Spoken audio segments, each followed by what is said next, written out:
Hello students, welcome back to Yatin classes. और इस video के अंदर मैं कवर करवाने वाला हूं आप लोगों का एक इंपॉर्टेंट चैप्टर जो इंडियन इकोनॉमिक डेवलपमेंट का है, that is human capital formation. क्या क्या टॉपिक्स आप लोगों को इसके अंदर कवर करने हैं, ये सारी चीजें हम लोग देखते हैं ह्यूमन कैपिटल फॉर्मेशन चैप्टर क्या क्या चीजें कहता है आप लोगों को। सबसे पहले बेटा ये डेफिनेशन की बात कर रहा है। कह रहा है ह्यूमन कैपिटल फॉर्मेशन में कह रहा है just as a country can turn physical resources like land into physical capital like factories. जैसे कह रहा है कि जमीन को एक फैक्ट्री में कन्वर्ट कर दिया जाता है, उसी तरीके से ह्यूमन रिसोर्सेज को कन्वर्ट किया जाता है ह्यूमन कैपिटल में। स्टूडेंट्स को जितनी ज्यादा नॉलेज मिलेगी, जितनी ज्यादा वो पढ़ाई करेगा, जितनी ज्यादा स्किल्स सीखेगा, उतना ही हमारी इकोनॉमी हमारे देश के लिए उतना ही अच्छा है, क्योंकि हमारी इकोनॉमी उतनी ही ज्यादा क्या करेगी बेटा, डेवलप करने वाली है। जैसे इंजीनियर्स बन गए, डॉक्टर्स बन गए। Societies need sufficient good human capital out of human resources. Society को चाहिए भाई अच्छे से अच्छा बच्चा पढ़ के लिख के आए, अच्छे स्किल्स सीख के आए, ताकि इकोनॉमी को डेवलप करवाने में वो क्या करे, हेल्प करे। सिंपल सी कॉन्सेप्ट की बात करते हैं। Human capital refers to stock of skills expertise if human beings in the country. कह रहा है कि जो भी ह्यूमन बीइंग्स है उनके अंदर क्या क्या चाहिए, स्किल्स चाहिए और एक्सपर्टीज चाहिए, जिससे और ज्यादा अच्छे से काम हो सके। Human capital formation implies the addition to the stock of abilities and skills among the population of the country. अब देखो ह्यूमन कैपिटल का मतलब क्या था बेटा, स्टॉक ऑफ स्किल्स और एक्सपर्टीज। और इन्हीं में हम अगर एडिशन और चीजें दे देंगे तो यह क्या बन के तैयार हो जाएगा, आपका human capital formation. It is basically acquiring and increasing the number of people who have skills and expertise which are important for the overall development of the country. इसका मतलब क्या है कि एक्वायर करना, उनकी जो स्किल्स है ना उन्हें और इंप्रूव करना है, जिससे इकोनॉमी क्या कर सके बेटा, डेवलप करे। मतलब सिंपल सी बात है कि इंसानों को पढ़ाओ लिखाओ, बच्चों को पढ़ाओ लिखाओ, ताकि उनके अंदर स्किल्स आए, एबिलिटीज आए, और चीजें अगर वो जितनी ज्यादा सीखेगा उतना अच्छे तरीके से वो काम कर सकता है, गरीबी खत्म होने के चांसेस आ जाएंगे। ठीक है। सोर्सेस क्या है बेटा, सबसे इंपॉर्टेंट पॉइंट जो है इस चैप्टर का, these are sources of human capital formation. 5 sources हैं, एक एक करके पढ़ाता हूँ। सबसे पहला, स्टॉक ऑफ एबिलिटीज और स्किल्स को बढ़ाने के लिए आपको खर्चा करना पड़ेगा बेटा एजुकेशन पे। आपको पढ़ाई करनी ही पड़ेगी। अब ये कह दो कि सर 10वीं पास बंदा है और वो आज के टाइम पे कंपनी चला रहा है, करोड़ों रुपए का बिजनेस कर रहा है, देखो ना कितने परसेंट है वो। 1% लोग भी नहीं। ठीक है, 99% तो बेचारा जूझ ही रहा है, जॉब ही कर रहा है कहीं ना कहीं पे। तो कह रहा है कि अगर आपको इकोनॉमी को डेवलप करना है, आप लोगों को एजुकेशन पे खर्चा करना पड़ेगा। Investment in education is considered as one of the main source of human capital. Simple सी बात है, एजुकेशन पे खर्चा बहुत जरूरी है, पढ़ाई लिखाई होनी बहुत जरूरी है। Expenditure on education increases the efficiency and skills of the human capital. काम करने की क्षमता और आपकी स्किल्स को बढ़ा देता है। एक पढ़ा लिखा बंदा एक अनपढ़ से बहुत ही ज्यादा स्किल्ड होता है। कह सकते हैं कि एक बार को अगर अनपढ़ की जॉब चली जाए या कहीं पे वो काम कर रहा है, वो बेचारा घबरा जाता है बुरी तरीके से। बट अगर एक पढ़ा लिखा बंदा है ना, उसे पता है मेरे पास स्किल्स है, मैं कहीं घबराने वाला नहीं। ठीक है। Expenditure enhances mental horizon of human resources. आपकी सोचने की क्षमता, आपका मेंटल पीस, सारी चीजों को चेंज कर देता है education. Helps in generating profit in the future. Individual invest in education to increase in their skills and efficiency resulting higher earning capacity. Obvious बात है, एक पढ़ा लिखा बंदा एक अनपढ़ से ज्यादा पैसा कमाता है। ठीक है, क्योंकि जितनी आप पढ़ाई करोगे ना उतनी ज्यादा आपकी स्किल्स बढ़ेंगी और वो फ्यूचर में जाके आपकी अर्निंग को इंक्रीज कर देता है। आई होप यहाँ तक क्लियर हुआ होगा। दूसरी चीज बात आती है बेटा एक्सपेंडिचर ऑन हेल्थ। आप एजुकेशन पे खर्चा कर लो, आप बहुत पढ़े लिखे हो, बट आपकी हेल्थ अगर अच्छी नहीं है, ठीक है, तो उस पढ़ाई लिखाई का कोई फायदा नहीं है। आपको साथ-साथ एजुकेशन के अपनी हेल्थ का भी ध्यान रखना बहुत ज़रूरी है। Health is considered as too more important input for the development of nation as much as it is important for the development of an individual. Nation के साथ-साथ वो इंडिविजुअल का भी डेवलपमेंट होता है। It directly increases the physical and mental ability of human being produce healthy labour force. आपकी healthy labour force होती है, जितना ज़्यादा हेल्दी बंदा होगा ना, वो काम पे से कम छुट्टियाँ लेगा, ज़्यादा से ज़्यादा काम करेगा, ज़्यादा प्रोडक्टिव रहेगा एक अनहेल्दी पर्सन से। क्लियर हुआ? Healthy person adds more to GDP of the nation than a sick person. Obvious बात है, जो सिक है बंदा, जो बीमार रहता है, वो क्या करेगा? बार-बार छुट्टियाँ लेगा, अपने घर पे बैठेगा। बट एक हेल्दी पर्सन जो होगा ना, वो कह रहा है कि ज़्यादा कंट्रीब्यूट करेगा जीडीपी की तरफ। 2 चीज़ें क्लियर हुई, खर्चा हुआ एजुकेशन पे, खर्चा हुआ हेल्थ पे। अब ऑन द जॉब ट्रेनिंग, ये बहुत इंपॉर्टेंट है बेटा, इसे लिख लेना, ठीक है? ये आपका इंपॉर्टेंट पॉइंट है जो एग्ज़ाम में आने के चांसेस बहुत ज़्यादा बन जाते हैं इसके। पढ़ते हैं क्या कह रहा है ये। This type of training is required to enhance skill and expertise of human capital in order to increase the productivity of the worker। कह रहा है इस तरीके की ट्रेनिंग चाहिए होती है ताकि स्किल्स बढ़ सके और ताकि ह्यूमन कैपिटल जो है वो और ज़्यादा एक्सपर्टीज़ या मतलब एक्सपीरियंस हो सके उससे कि कैसे काम करना है। This is the training given to the individual. कौन-सी ट्रेनिंग होती है? ऐसी ट्रेनिंग जो इंडिविजुअल को दी जाती है जब वो अपना काम कर रहा होता है, बाय स्किल्ड वर्कर। आप लोगों ने देखा होगा जब सीए करोगे आप लोग, तो एक सीए के अंडर जाके आपको काम करना पड़ेगा, ठीक है? काम जॉब के साथ-साथ सीखोगे। आप लोगों ने देखा होगा जब प्लम्बर आता है तो प्लम्बर के साथ एक मिस्त्री रहता है एक छोटा-सा, ठीक है? वो सीख रहा होता है काम की किस तरीके से काम करना है। तो कह रहा है स्किल्ड जो बंदा है ना, वो अनस्किल्ड बंदे को काम सिखा रहा होता है। मतलब जॉब के साथ-साथ आप काम सीखते हो that is on the job training. अब जैसे आप कॉलेजेस में जाओगे, कॉलेजेस में जाने के बाद आप लोगों को ना ट्रेनिंग्स करनी पड़ेगी, इंटर्नशिप करनी पड़ेंगी। बीच-बीच में जैसे आप लोगों की छुट्टियाँ आएँगी। तो वो सारी चीज़ें हैं कि आप लोग सीखोगे कि काम किस तरीके से किया जाता है। अगर आप जब फ्लोर पे उतरोगे ना, तो बेटा ये पढ़ाई और जो एक्चुअल काम होता है, उसमें बहुत डिफरेंस होता है। तो इसीलिए पढ़ाई के साथ-साथ आपको सिखाया जाता है किस तरीके से आपको जाके काम करना है।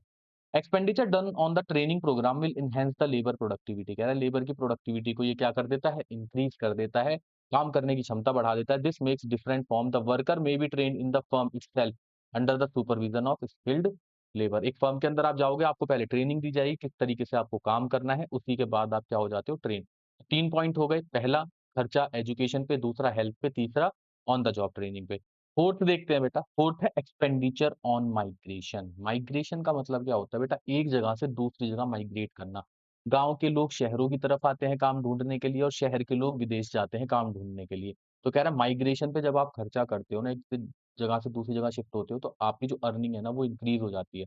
गाँव में काम नहीं था तभी तो शहर में आए, शहर में इतना अच्छा पैसा नहीं मिल रहा तभी तो विदेश जा गए हो आप लोग, ठीक है? तो ये सारी चीज़ें हैं expenditure on migration. If you want to increase your earning capacity और your earnings, you have to migrate yourself from one place to another। Migration means movement from one place to another।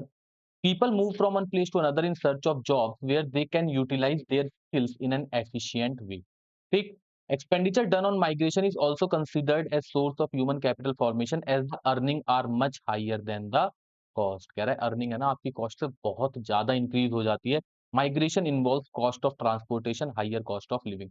आप शहर में जाओगे, आपको rent पे घर लेना पड़ेगा, जो वहां पे फ्री में रह रहे थे अब यहाँ पे ज्यादा पैसा देना पड़ेगा, ठीक है? ट्रांसपोर्टेशन का खर्चा लगेगा। बट ये भी तो सोचो कि आपकी अर्निंग भी तो उतनी ज़्यादा इंक्रीज़ हो रही है। वहाँ आप 10,000 कमा रहे थे, यहाँ आप 1 लाख रुपए कमा रहे हो। तो ऑटोमैटिकली आपकी अर्निंग क्या हो रही है? इम्प्रूव हो रही है, ठीक है?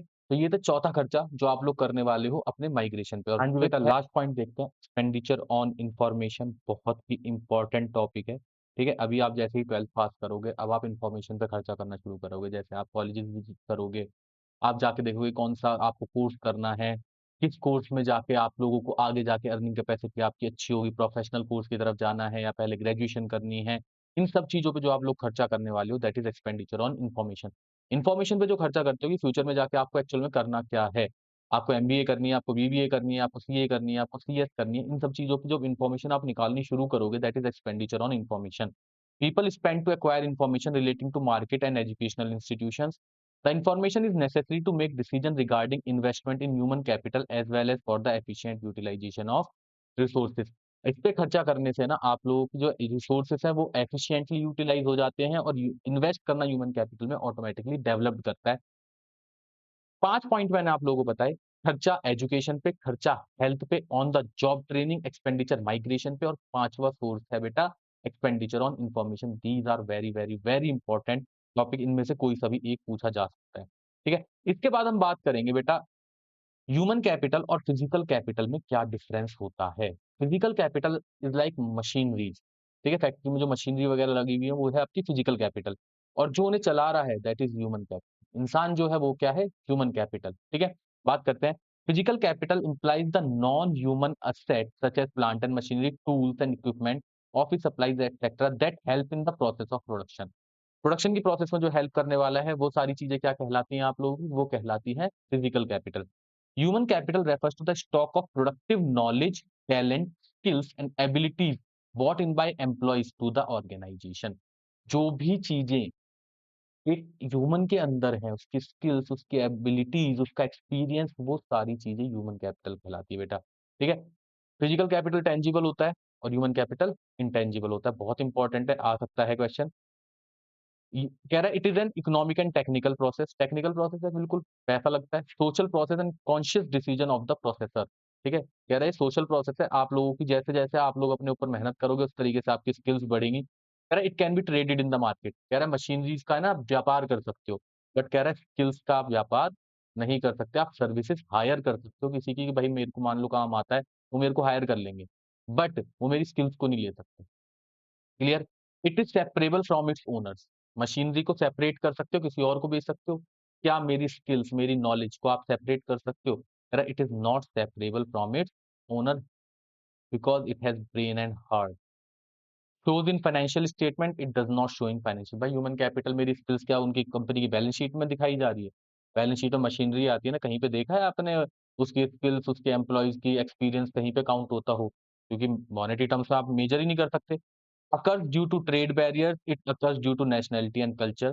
कह रहा है constant use result in depreciation, again leads to depreciation, sorry, ageing leads to depreciation but it can be minimised. कह रहा है एज के साथ आपकी थोड़ी सी कम होती जाती है स्किल, जैसे जैसे एज होगी बंदा, जो प्रोडक्टिविटी है वो थोड़ी सी कम होती जाएगी, थोड़ा सा भूलना भी शुरू कर देता है, कि एज के बाद बता रहा हूँ।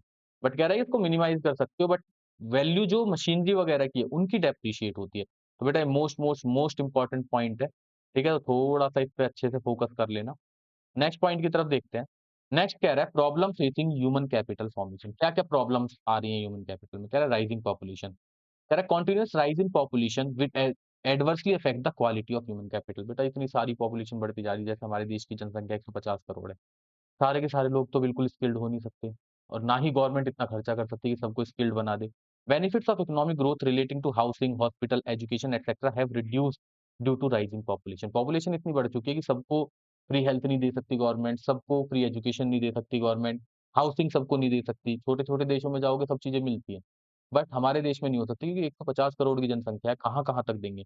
Rapidly rising population lowers the capacity to possess skill and expertise required for economic growth। कह रहा है जितनी ज़्यादा पॉपुलेशन बढ़ेगी ना, उतनी ज़्यादा गवर्नमेंट भी कम खर्चा कर पाएगी, और भाई एक ही घर के अंदर अगर 10 बच्चे हो गए, ठीक है, किसी के, तो दसों को कैसे पढ़ाएँ? आज के टाइम पे आप देख रहे हो महँगाई किस हिसाब से बढ़ रही है। दूसरा कह रहा है brain drain, loss of resources in terms of brain drain, दिमाग को, ठीक है? Is a serious outcome of migration when educated and skilled manpower move to other countries to work. भाई आपका दिमाग खाली कर दिया। ठीक है?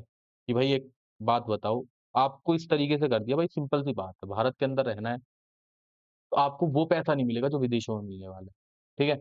लोगों का दिमाग हो चुका है कि यहाँ से आईआईटी करेंगे, यहाँ से एमबीए करेंगे, सीधा जाके बाहर जॉब करेंगे, क्योंकि यहाँ पे 1 लाख सैलरी है तो वहाँ 10 लाख रुपए सैलरी है। तो लोग माइग्रेट कर देते हैं, सबसे ज़्यादा माइग्रेशन होता है because of brain drain. The countries like India can not afford migration of person of high calibre and possessing high quality of education who choose to render their services abroad. कह रहा है कि India जैसी countries, जैसे हमारे देश है ना, वो ऐसे लोगों को ना अफोर्ड नहीं कर पाते। वहाँ पे सैलरी 2 करोड़ रुपए है, तो यहाँ पे वो सैलरी 20 या 30 लाख रुपए ही रहने वाली है। वहाँ पे अगर 1 लाख मिल रहा है ना, तो यहाँ वो 10,000 मिलने वाली। तो वो हम अफोर्डेबिलिटी नहीं ला सकते, जिसके लिए बंदा क्या करता है, अब्रॉड की तरफ मूव कर देता है। तीसरी प्रॉब्लम क्या फेस करता है human capital? Deficient man power planning. In India there exist imbalance between the demand and supply of human resource required for different categories of work. Demand और सप्लाई में बहुत फ़र्क है, जिस तरीके का बंदा चाहिए उस तरीके का बंदा नहीं आ पा रहा काम के लिए, ठीक है? मैन पावर प्लानिंग ही नहीं है। Because of poor man power planning there is wastage of resources of the country. अब वही वाली बात है, बंदे ने आईआईटी करी, अभी मैं एक बच्चे का इंटरव्यू देख रहा था, जिसने अभी आईआईटी क्रैक किया है, टॉप मारा है जेईई वगैरह के अंदर। उसने कहा कि मैं आईआईटी बॉम्बे से जाके सीएस करूँगा, ठीक है? सीएस से बीटेक करूँगा। आफ्टर दैट मैं आईएएस की तैयारी करूँगा। अब सोच रहे हो, अरे भाई तेरे को आईएएस ही करनी है, तो तू फिर यहाँ आईआईटी एक बच्चे की सीट क्यों खा के बैठा हुआ है? तो जा और वहाँ पे ह्यूमैनिटीज़ ले, अपना बीए वगैरह कर और फिर उसी के साथ तैयारी करनी शुरू कर दे। अगर तेरा एंड गोल ही भाई आईएएस बनना है, तो यहाँ पे क्यों एक बच्चे की सीट खराब कर रहा है? पहले तो बीटेक करेगा, सीएस से सीखेगा, इतनी मेहनत करेगा, वो देश के काम आनी चाहिए। नहीं जी, जाके बैंक में नौकरी करेंगे, आईएएस करेंगे। अरे आईएएस करना है तो स्टार्टिंग से अपना टारगेट लेके चलो ना। तो कह रहा है मैन पावर प्लानिंग बहुत ही गंदी है हमारे देश के अंदर। There are insufficient training in primary sector. Primary sector is the most important sector, but proper training is not provided to them in order to utilize the resources effectively. Primary sector हो गया जैसे जब जहाँ से सबसे पहले production होके आती है। फॉर एग्जांपल हम बात कर लें फार्म्स की, खेतों से चीजें आ रही हैं, बट फार्मर्स को इतनी ज़्यादा एजुकेशन नहीं है, उनको ना ही कोई ट्रेनिंग दी जाती, ना ही कोई रिसोर्सेज़ उनके पास है बेचारों के पास, जिससे वो और ज़्यादा अच्छा कर सकें। There are wide spread inefficiencies in arranging on the job training programme. ना ही इनको ऑन द जॉब बेचारे ट्रेडिशनल मेथड लगा रहे हैं, छोटे-छोटे फार्मर्स उसी कोशिश में लगे हुए हैं, अपना बस घर चला रहे हैं। नेक्स्ट वन इज़ बहुत important, low academic standard. Educational facilities in India have not developed as required for economic growth. जो इकोनॉमी की ग्रोथ के लिए चीजें चाहिए ना, उतना स्टैंडर्ड अभी एजुकेशन का इंडिया में नहीं आया। ठीक है? आपको सिखाते कुछ और है। जब आप ऑन द फ्लोर ड्यूटी करने के लिए जाते हो ना, ऑन द ग्राउंड जाते हो, तो आपको दिखेगा बिल्कुल ही सब कुछ अलग है। ठीक है? आज के टाइम पे कंप्यूटर का इतना बड़ा रोल आ चुका है किसी भी जॉब के अंदर, बट उसी के अंदर बच्चा जाके लैग कर जाता है आगे जाके, ठीक है? कम्युनिकेशन स्किल्स के अंदर लैग करके चला जाता है। तो बहुत सारी दिक्कतें हमारे एजुकेशन सिस्टम के अंदर, जिससे बच्चा जब आगे जाता है ना जॉब करने के लिए, तो उसे वो चीज़ें नहीं मिल पाती जो वो सीख के आया है। तो किताबी नॉलेज वहाँ चाहिए ही नहीं, किताबें तो बस चाहिए कि हाँ, आपको पता होनी चाहिए, पर जो ऑन द फ्लोर काम है ना, वो नहीं सिखाया जाता। There is mismatch between the requirement of skills and available academic standard. जो आपको पढ़ाया जा रहा है और जो स्किल्स चाहिए, उन पे फोकस नहीं किया जा रहा। नई एजुकेशन पॉलिसी भी आ गई है, पर अभी तक वो ढंग से अप्लाई नहीं हो पा रही है, कोशिश ही कर पा रहे हैं बस वो। The result of this is that skills, training and expertise obtained by human capital is insufficient to meet the desired standard of economic growth। कह रहा है जो ट्रेनिंग, जो स्किल्स और जो एक्सपर्टीज है ना, जो ग्रोथ के लिए चीजें चाहिए, वो नहीं हो पा रही हैं, ठीक है? अगर मैं बात करूँ आज के टाइम पे पूरे वर्ल्ड के अंदर, चाइना आज के टाइम पे सबसे बड़ी इकोनॉमिक पावर है। इकोनॉमिक पावर मतलब पैसों के मामले में, ठीक है? हर चीज़ की उनके पास प्रोडक्शन हो रही है, ठीक है? सोचने वाली बात है ये। और एक ही कंट्री है पूरे वर्ल्ड के अंदर जो चाइना को बीट कर सकती है, दैट इज़ अवर इंडिया। अगर हमारे देश का हर नौजवान इतना स्किल्ड हो जाए, किस तरीके की इकोनॉमी को ग्रो करने के लिए ज़रूरत है चीज़ों की, अगर उनके ऊपर फोकस कर लेना बेटा, ऑटोमैटिकली हम आने वाले समय के अंदर ना किसी भी कंट्री को बीट कर सकते हैं। और आज भी हम इतना ऑरा लेके बैठे हुए हैं अपना, कि कोई वर्ल्ड के अंदर कंट्री नहीं है जो हमें जल्दी से छेड़ सके। क्लियर है यहाँ तक?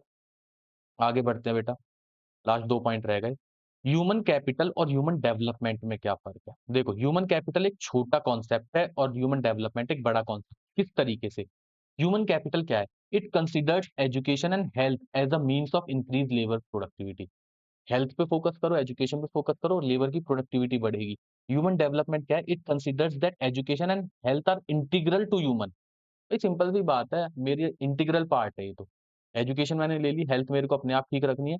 Well being because only when people have the ability to read and write, the ability to lead a long and healthy life, they will be able to make other choices they value. कह रहा है क्या, उनके अंदर ability है ना read करने की, राइट करने की और एक हेल्दी लाइफ जीने की, तो वो की चॉइसेस ले सकते हैं। एजुकेशन और हेल्थ आपका इंटीग्रल पार्ट है, एक अंदर का पार्ट है।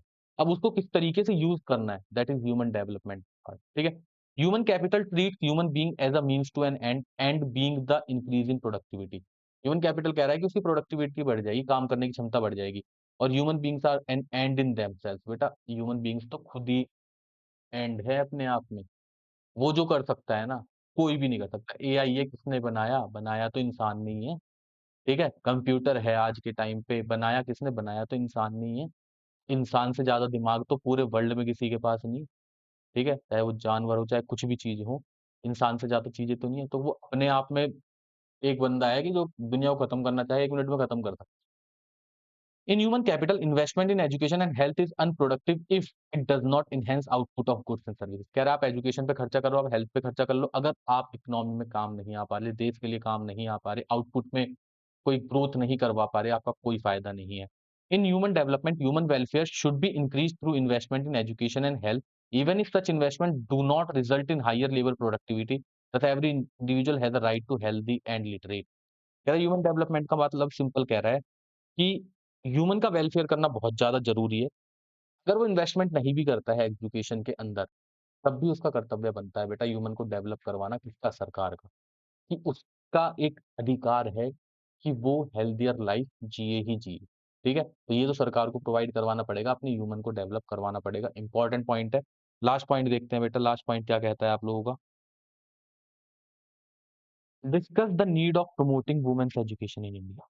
बहुत ही इम्पोर्टेंट है क्योंकि बेटा देखो आप लोगों को जो क्वेश्चन है ना वो जनरल मिलेंगे बहुत सारे, ठीक है? जनरल चीज़ें अगर आपको मिलेगी तो आपको उसी पे फ़ोकस करके भी चलना है, थोड़ा-सा दिमाग लगा लोगे ना अपने आप क्वेश्चन ऐसे अटेम्प्ट करके आ जाओगे। Education among women needs to be promoted due to the following reason कह रहा है कि लेस लिटरेसी अमंग फीमेल्स आज भी गाँव के अंदर है ना बेटा, बच्चों को लड़कियों को ना बाहर नहीं भेजते पढ़ाई के लिए। उनकी चलो 6th करवा दी, 8th करवा दी, 10th करवा दी, घर में रहो, थोड़े दिन बाद आपकी शादी करवा दी जाएगी। ठीक है? कह रहा है कि पढ़ाना बहुत ज़रूरी है वुमेन को। Literacy rate in India is 74.04, literacy among female is 65.5%, whereas the literacy rate among males is 82.1% in India. तो देख रहे हो 65% ही फीमेल ऐसी हैं, तो 35 कहाँ गई बेटा? 35 तो अनपढ़ ही हैं। Partial system of society. India is partial society in which there is too much gender based discrimination. होता है ना लड़का-लड़की आपके घर में भी होता होगा, लड़के-लड़कियों के अंदर, ठीक है? कई सारे घरों में नहीं होता पर गाँव के अंदर जाके देखोगे ना बेटा सबसे ज़्यादा डिस्क्रिमिनेशन होता है इस चीज़ में। Women participation in economic development is required to be increased as the example of developed nation shows greater participation of women in the workforce helps in economic growth of the nation. आप जितने भी developed countries है USA, Europe की countries को देखोगे ना वहाँ पे वुमेन्स का पार्टिसिपेशन बहुत ज़्यादा है। उन्हें घर में है ना एक मेड की तरह काम नहीं करवाया जाता। दे आर फ्री कि जो आपको काम सीखना है, जो आपको स्किल्स सीखनी है, सीखो और जाके काम करो। अभी हमारी भी थिंकिंग बहुत ज़्यादा चेंज हो चुकी है, चेंज इन सोशल आउटलुक बहुत ज़्यादा आया है। हमारी फैमिलीज़ में जो पढ़े-लिखे हैं। बट आज भी गाँव के अंदर है ना, ये बहुत ही ज़्यादा है कि लड़कियों को नहीं पढ़ाना, दे आर मेंट फॉर चकला बेलन, उन्हें खाना ही बनाना है, रोटी ही बनानी है। तो ये चीज़ों पे सोचना बहुत ज़रूरी है, लोगों की थिंकिंग चेंज होनी बहुत ज़रूरी है। कह रहा है educated women are asset for the family. पढ़ी-लिखी औरत ना एक असेट होती है। एक औरत ही होती है बेटा जो घर को चला रही होती है, हमारी माँ ही है जो घरों को चला रही होती है। ठीक है? वो पढ़ी-लिखी है ना, तो ऑटोमैटिकली पूरे की पूरी फैमिली है ना बिल्कुल स्टेबल रहती है, चीज़ों की कोई दिक्कत नहीं होती। बच्चा भी पढ़ लेता है, बच्चों को भी पता है फिर उनको भी कैसे उनको संस्कार दिए जाते हैं। Most of the thinkers believe that educating a woman helps in educating the family and subsequently the society. Women's education is found to have positive effect on reducing the family size as it helps in reducing fertility. कह रहा है पढ़े-लिखे लोग ना आज के time पे बच्चे ज़्यादा नहीं पैदा, ठीक है? पहले के टाइम पे आप देखोगे 10-10, 12-12 बच्चे होते थे फैमिली के अंदर, तो उसी तरीके से पॉपुलेशन को रोका जा रहा है। पढ़े-लिखे लोगों को पता है कि हमें 2 बच्चे या 3 बच्चे करने हैं, ठीक है? उसी तरीके से वो अपनी फैमिलीज़ को लेके चल रहे हैं कि हाँ, हम इन्हें पढ़ा-लिखा सकते हैं। पता चली अनपढ़ लोग हैं, 10-12 बच्चे हो रहे हैं बेटा, घरों में वो पढ़ नहीं पा रहे, किसी के यहाँ पे होटल में काम कर रहे हैं, ढाबों पे, किसी मिस्त्री के यहाँ पे काम कर रहे हैं, छोटे-मोटे काम कर रहे हैं, तो होगा क्या? स्किल्स तो आएँगी कहाँ से? कहाँ से ह्यूमन डेवलप होगा? कहाँ से इकोनॉमी ग्रो करेगी? तो कह रहा है better health status of the family. पढ़े-लिखे लोगों को पता है कि फालतू की चीज़ें नहीं खानी, गलत रास्तों पे नहीं चलना। If a women are educated, they can take care health and hygiene of the family. उन्हें पता है साफ-सफाई रखनी है। She takes care of the balanced diet of the family member. She is well aware of the disease and symptoms and health of the family members to get rid of it. उन्हें पता है किस तरीके का खाना इन्हें provide करवाना है, किस तरीके से इन लोगों का मेरे को ध्यान रखना है, कैसी-कैसी इनकी डाइट होनी चाहिए। कुछ गलत ना खिलाया जाए जिससे इनकी हेल्थ पे इम्पैक्ट आए। तो ये सारी चीज़ें बहुत ज़रूरी हैं वुमेन के एजुकेशन के साथ कि वुमेन जितनी ज़्यादा एजुकेटेड होगी, उतनी ज़्यादा हमारी सोसाइटी इम्प्रूव होगी, उतनी ज़्यादा हमारी इकोनॉमी ग्रो करेगी। वुमेन का रोल हमारे देश की इकोनॉमिक ग्रोथ में बहुत ही ज़्यादा इम्पोर्टेंट है। This is all about human capital formation. बाकी के 4 चैप्टर रह गए हैं। चारों चैप्टरों को भी साथ-साथ लेके आ रहा हूँ, ठीक है? आज ही के आज इसको खत्म करवा दूँगा। बाकी इम्पोर्टेंट एमसीक्यूज़ मैंने सारे के सारे शॉर्ट्स में डाल दिए हैं।